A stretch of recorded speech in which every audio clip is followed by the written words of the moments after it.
I'll start with part 1 of the horror story security cameras caught it, the Walmart night shift mystery. This will be a suspenseful, eerie narrative that sets the stage for the chilling events to unfold. Security cameras caught it, the Walmart night shift mystery. Part 1. The footage. The night shift at Walmart was supposed to be uneventful. Stock the shelves, tidy the aisles, watch the clock until sunrise. Simple, monotonous work. But for Ethan Carter, the store's newest night supervisor, his job was about to become a waking nightmare. It started with a glitch in the security system. At first, it was small things.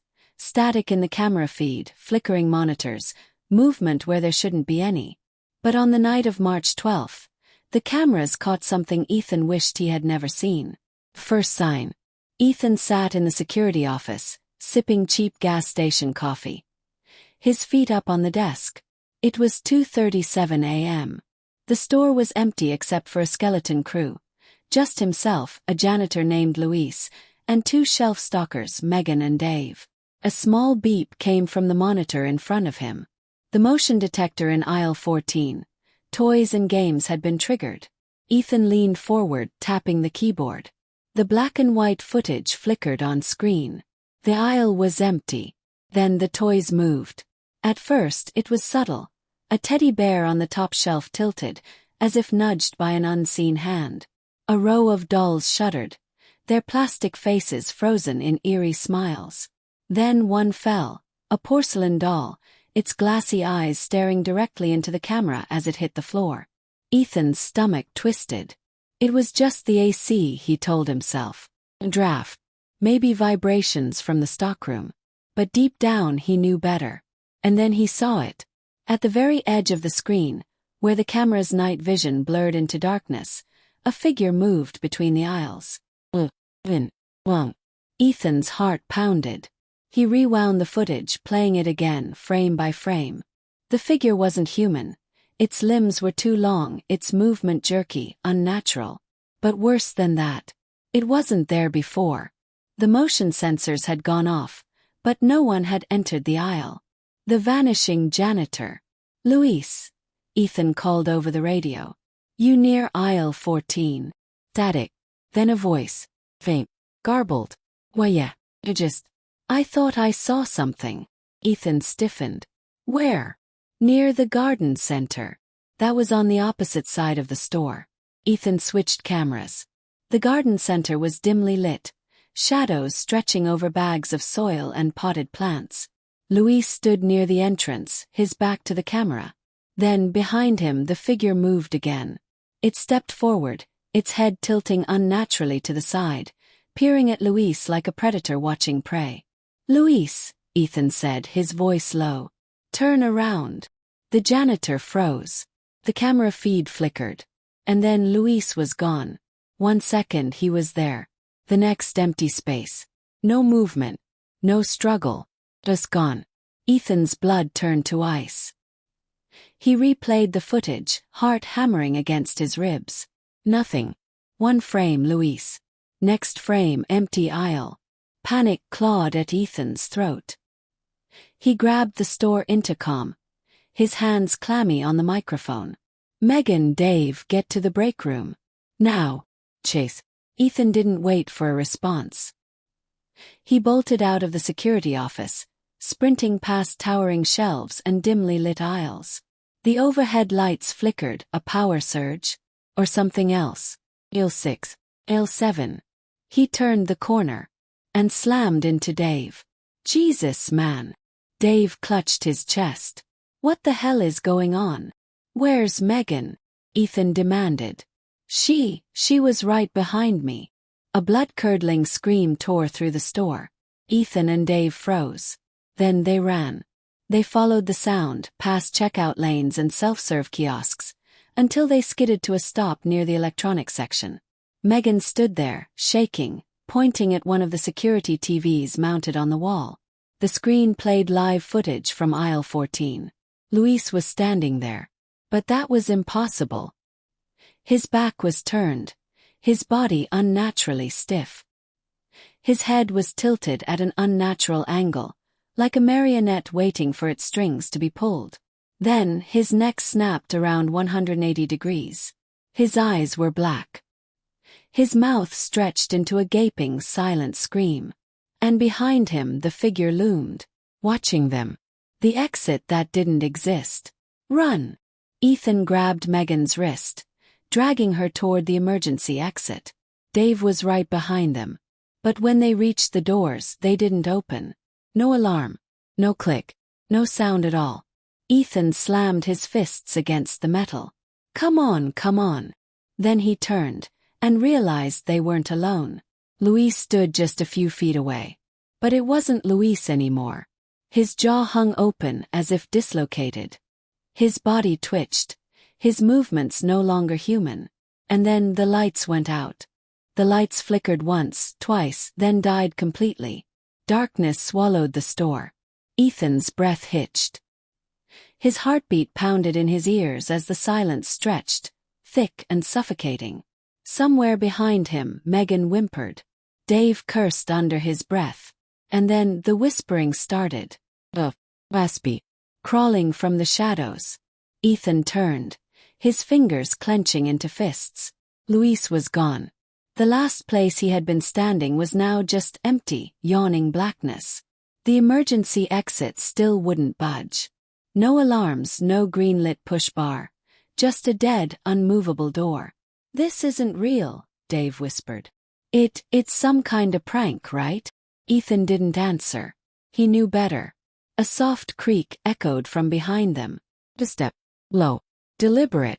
Then the store intercom crackled to life. Static. Low, dragging breath. And a voice. You shouldn't be here. Ethan's stomach dropped. It wasn't a voice he recognized. Not the robotic pre-recorded announcements. Not the manager's usual closing time reminders. This was something else. Something wrong. The words were distorted, warped, as if they were being played backward through a broken speaker. And then the voice laughed. A slow, wet, unnatural chuckle that slid under Ethan's skin like ice. Megan grabbed his arm. What do we do? Ethan swallowed. We get to the security office. Now. The aisle that shouldn't exist. They moved quickly, sticking close together, keeping their backs against the aisles. The store was eerily silent except for the occasional shuffle of something unseen in the distance. Then, as they passed aisle 19, Ethan stopped so suddenly that Dave nearly crashed into him. Aisle 19 shouldn't be there. He had worked night shifts long enough to memorize the store layout. The last aisle was 18. There was no aisle 19. But here it was. The shelves stretched impossibly far, their ends vanishing into a black haze. The fluorescent lights above were dimmer than they should be, casting unnatural shadows that moved too much for a still room. Ethan's instincts screamed at him to keep walking. Ignore it. Pretend it wasn't there. But then, something moved between the shelves. A blur of limbs, too many joints bending the wrong way. A shadow that wasn't just darkness, it was alive. Megan gasped. Dave swore. Ethan took a slow step back. And then, the thing turned its head toward them. It had no eyes. Only a wide, stretching grin. The chase begins. Moved fast. 1 second it was standing in the shadows. The next it was running. Megan screamed. Ethan grabbed her wrist and yanked her back. Run! They bolted down the main walkway, sneakers slapping against the cold tile. The thing behind them moved too quickly, too erratically, a blur of stretched limbs and snapping joints. They veered right, ducking behind a display of televisions. The TV screens flickered, static crackling across them. The cameras switched on. Live feed. Every single screen showed them. Not a recorded loop. Not security footage from an hour ago. The three of them standing right there being watched. And behind them the figure loomed. Ethan barely had time to process it before the store lights cut back on. For a moment everything was still. Then Dave turned and screamed. The vanishing. Megan and Ethan spun around, just in time to see Dave's feet lift off the ground. Something unseen had grabbed him. His body jerked upward like a puppet being yanked by invisible strings. His hands clawed at the air. his eyes wide with terror. "Help me!" The lights flickered again. And he was gone. Just gone. Megan's breath hitched in her throat. Ethan took a slow, shaky step backward. The silence after Dave's disappearance was deafening. The overhead intercom crackled again. Static. A deep guttural breath. Then a voice. Not Dave's. Not Louis's. Something else. "You're next."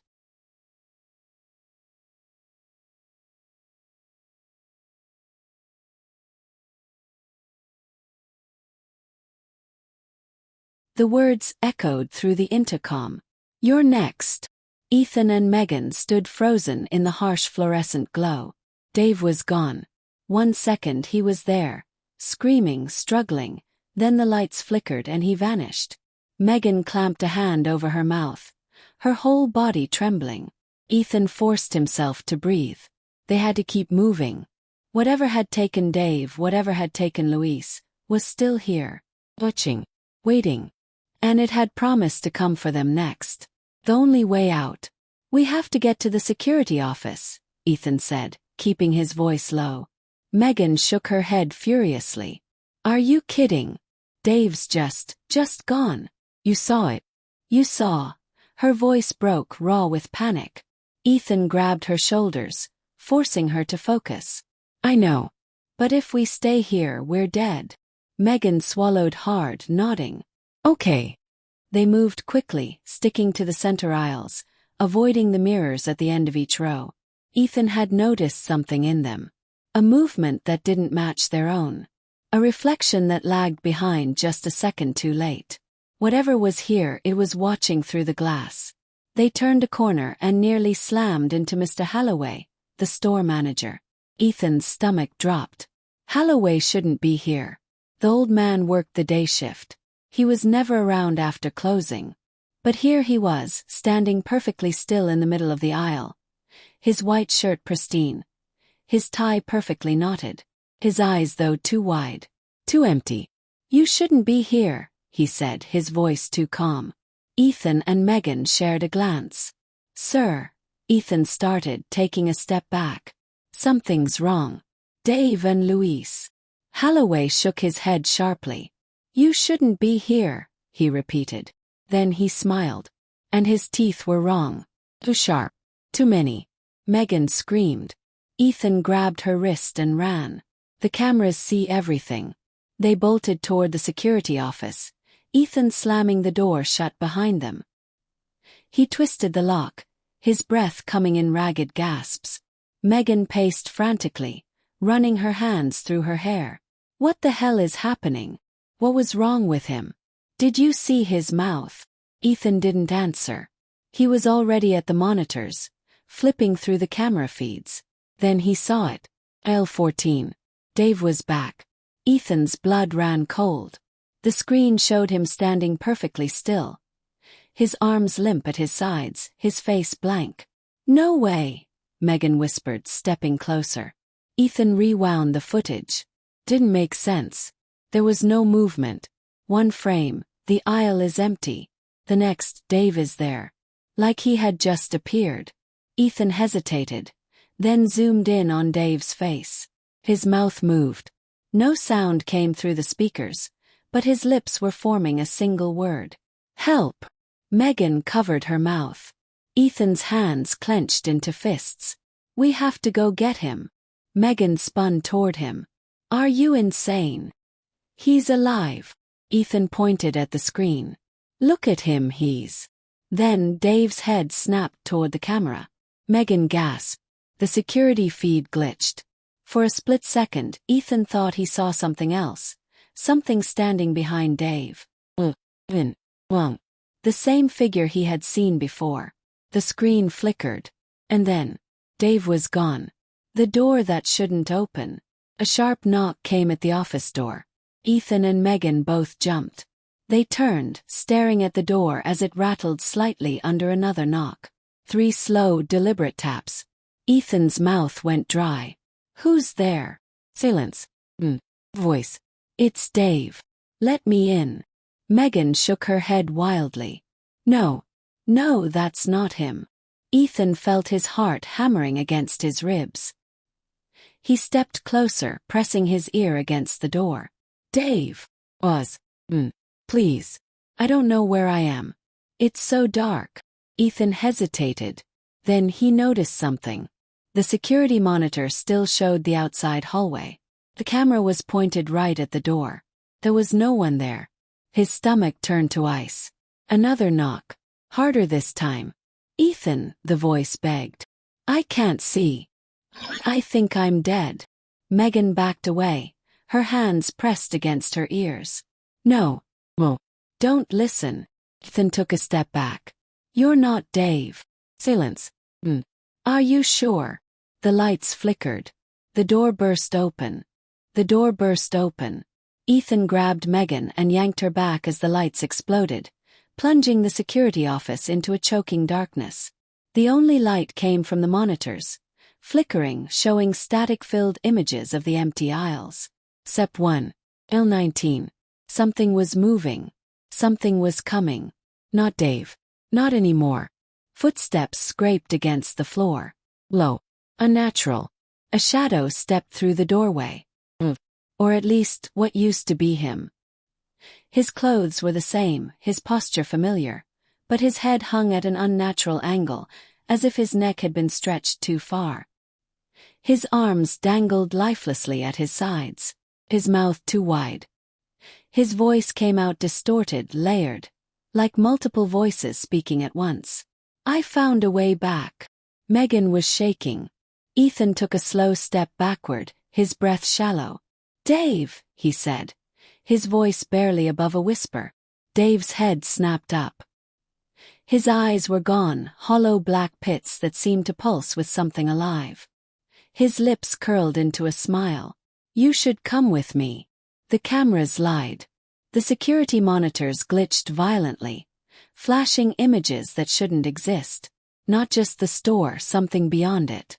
An endless black space, aisles stretching on forever, twisting, looping walls that seemed to breathe. And in the middle of it all, Luis. He stood in aisle 19, staring at the camera, unmoving. But his reflection on the monitor wasn't right. Because it was grinning. Ethan's gut clenched. The feed flickered, and suddenly Luis moved. Not on the camera, in real life. Somewhere beyond the office. A faint whispering seeped through the walls. Join us. The screens cut to black. The aisle that devours. Megan grabbed Ethan's hand. We have to go. Now. Dave lurched forward. Ethan threw open the emergency exit. It shouldn't have worked. It had been sealed shut before. But now it opened to aisle 19. Megan choked on a sob. No, this isn't possible. Ethan's pulse pounded in his skull. They had left the security office, but somehow they were standing in the impossible aisle. The air was wrong here. Heavy, thick, like moving through a dream. Shelves lined with nothing but static-filled television screens. Each one showing Ethan and Megan.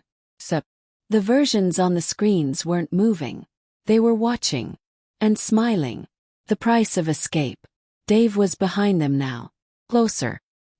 His jaw unhinged, mouth opening too wide, revealing something dark inside. Not teeth. Not flesh. Just void.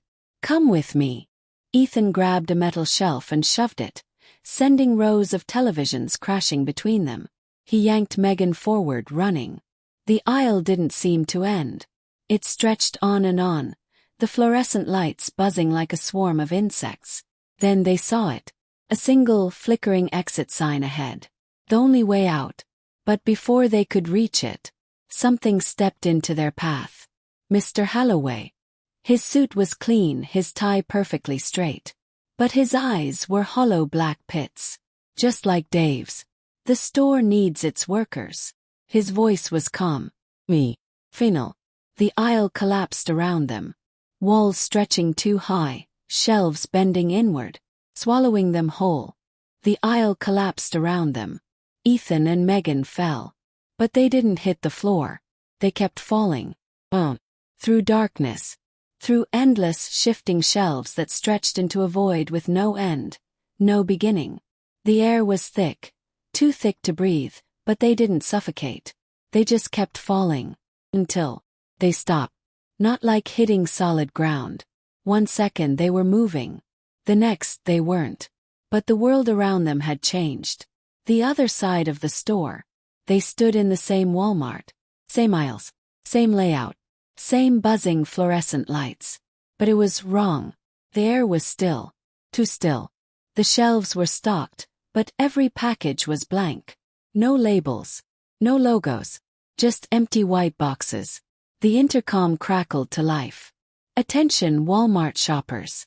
Welcome to the other side. Megan grabbed Ethan's hand. This isn't real. It can't be real. Ethan wasn't so sure anymore. Footsteps echoed in the distance. Low. Measured. Then, a shopping cart wheeled out from behind a shelf. Pushed by nothing. Stopped just a few feet away. Inside the cart was a single security vest. Ethan's vest.